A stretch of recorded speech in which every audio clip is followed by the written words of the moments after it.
Ricardo Ferraz. Presidente,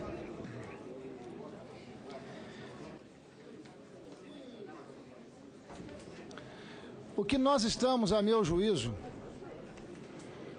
determinando nessa votação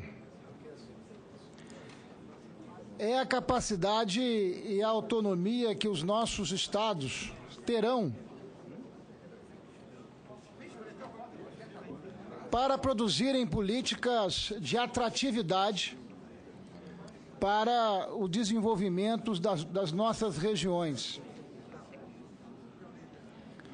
Os governos estaduais, que historicamente adotaram parcela do ICMS como margem de atratividade, o fizeram na ausência de uma política de desenvolvimento regional nacional que pudesse assegurar a desconcentração econômica do nosso Estado, do nosso país.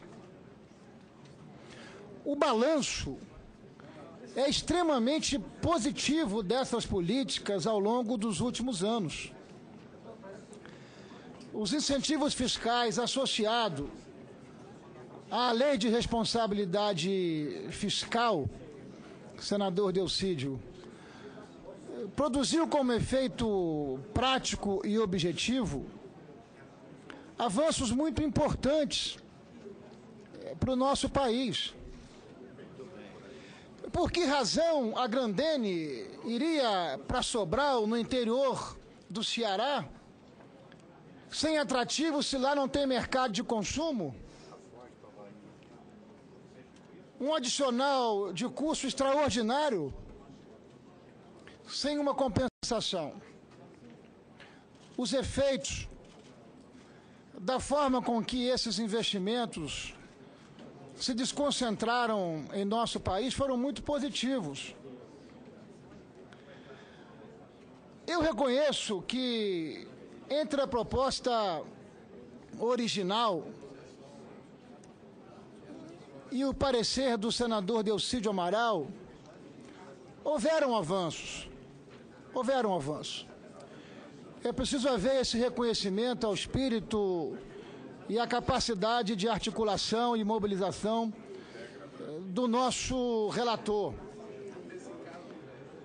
Mas a questão central é se os avanços, eles são avanços conservadores ou ousados. Eu acho que o nosso relator poderia e poderá ousar mais, se for considerado algumas emendas que ele tem sob sua avaliação. Porque na prática, senhor presidente, colegas senadores, esse debate não pode ser desassociado da medida provisória que trata do assunto e da lei complementar que trata do assunto. São 3 medidas. Mas a joia do tesouro é o projeto de resolução. Uma vez aprovado o projeto de resolução, os nossos estados poderão ficar e estarão muito vulneráveis. Sempre lembrando que é insegurança jurídica. Que nós temos um antecedente muito grave para os nossos estados, que é a Lei Candir. Quando decidiu o Congresso Nacional desonerar as exportações de semi-elaborados, os nossos estados ficaram na expectativa que seriam compensados pela União. E nós sabemos que essa compensação é uma compensação que na prática não se realiza. E essas empresas exportadoras de semi-elaborados estão acumulando créditos que são impagáveis aos nossos estados. Por que eu digo isso, meu caro relator Delcídio? Porque nós precisamos estabelecer na resolução uma premissa, uma condicionalidade. Por isso peço a atenção de Sua Excelência para a emenda de número 9, onde nós propomos que esta resolução entre em vigor em 1º de janeiro de 2014, produzindo efeitos após a plena vigência de norma legal, dispondo sobre a prestação de auxílio financeiro pela União aos estados, Distrito Federal e municípios. A própria União reconhece essas perdas quando ela envia ao Congresso Nacional uma medida provisória para tratar. Eu acho que esta premissa, essa condicionalidade, precisa estar ancorado na proposta de resolução, no projeto de resolução. A outra sugestão que faço, a outra emenda que estou defendendo e deliberando aqui e submetendo ao relator e aos senadores, é que esses valores referentes à compensação sejam considerados transferências obrigatórias, para que a gente não caia na armadilha de uma lei Candir II, aquela que foi sem nunca ter sido, aquela que compensou sem nunca ter compensado. Portanto, relator, o espaço que me parece adequado é que nós façamos essas premissas ou essas condicionalidades na própria resolução.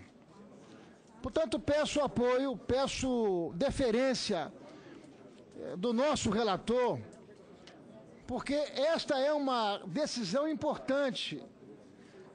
Nós seremos responsáveis por aquilo que teremos como desdobramento desse debate.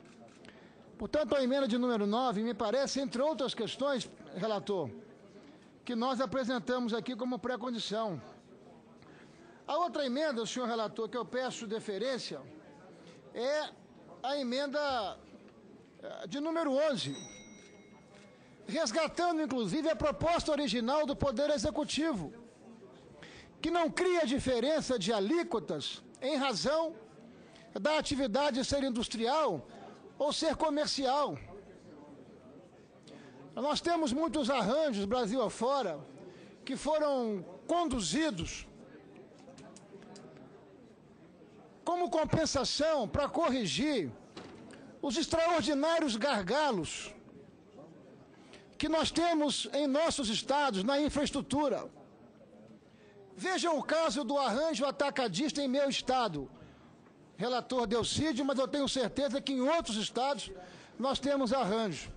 Em tese, o meu estado não deveria ter esse tipo de arranjo, porque nós estamos numa interlândia de consumo próximo ao Rio, próximo a Minas, próximo a São Paulo, por assim dizer, comparado com outros estados.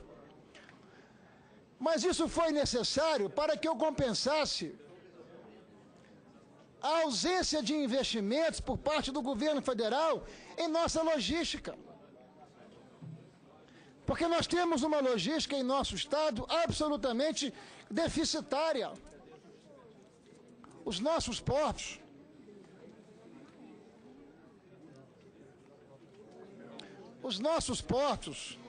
são portos do século retrasado. A ferrovia que foi construída ainda nos anos 60. As nossas rodovias, BR-101 e BR-262, estão todas carcomidas, não oferecendo não apenas condição de competitividade, mas não oferecendo sequer segurança e conforto a quem por lá transita. O nosso aeroporto, relator, foi prometida a sua inauguração para 2008. Nós estamos em 2013 e não temos no horizonte qualquer perspectiva de investimentos. O nosso porto de águas profundas, e eu cito isso porque são atribuições do governo federal. Se ele delegasse para o Estado de alguma forma, nós talvez pudéssemos assumir essa responsabilidade. Mas a União não faz e não permite que o Estado faça. Então eu preciso compensar uma falta de alinhamento em nossa infraestrutura. Portanto, me parece absolutamente não razoável manter a alíquota para a indústria em 7% e não manter para comércio em 7%. Esse arranjo atacadista em meu estado, por exemplo, Ele proporciona 35 mil empregos. Ele proporcionou, ano passado, aproximadamente 800 milhões de reais de arrecadação. Já passaram 13 minutos. Eu estou sendo muito tolerante. 5 minutos. Mas eu preciso... Passaram 13. É porque eu estou sendo cobrado pelos senadores. Só... Eu preciso que Vossa Excelência seja um pouquinho mais condescendente. Eu já vou encerrar antes que o meu amigo querido Armando Monteiro me atropele, como já está ensaiando ali. Então, a outra emenda que nós estamos propondo é a emenda que condiciona ou que cria o mesmo nível para comércio e para a indústria. Aliás, a proposta indicada pelo governo federal não criava esse tipo de distinção. E aí, no relatório de Vossa Excelência cria uma condição somente para a indústria. É preciso que comércio e indústria tenham o mesmo tratamento, porque a atividade comercial e de serviços, ela tem uma relevância muito grande na economia brasileira. E, finalmente, senhor presidente, nós estamos apresentando uma outra emenda que revoga a Resolução 13 do Senado Federal. Porque a Resolução 13... ela se transformou numa proposta inaplicável. Nós já temos contabilizados nacionalmente, relator Delcídio, mais de 300 liminares concedidas em vários estados, dando conta de que o texto aprovado no Senado é inaplicável.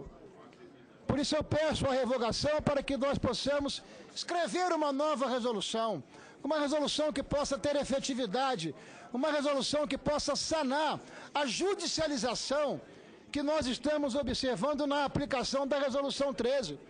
Nem o CONFAS, nem a CAMEX conseguiram dar uma solução para essa questão. Portanto, são essas as emendas que, por hora, eu gostaria de merecer a avaliação do meu estimadíssimo e competente senador relator Delcídio Amaral. Agradecendo a Sua Excelência, o senador Lindenberg, pela condescendência com o tempo. Passo a palavra.